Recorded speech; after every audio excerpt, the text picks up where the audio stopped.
Australia's in desperate need of engineers who have the capability to move ahead in a world that's dealing with some of the big challenges.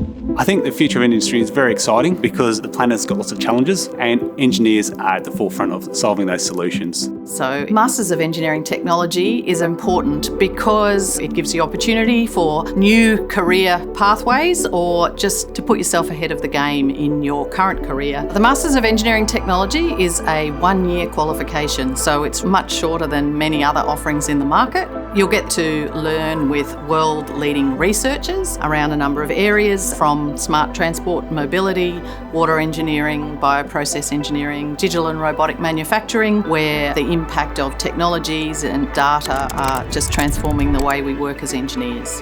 It's a unique opportunity for those who would like to upskill their engineering career or to change career path.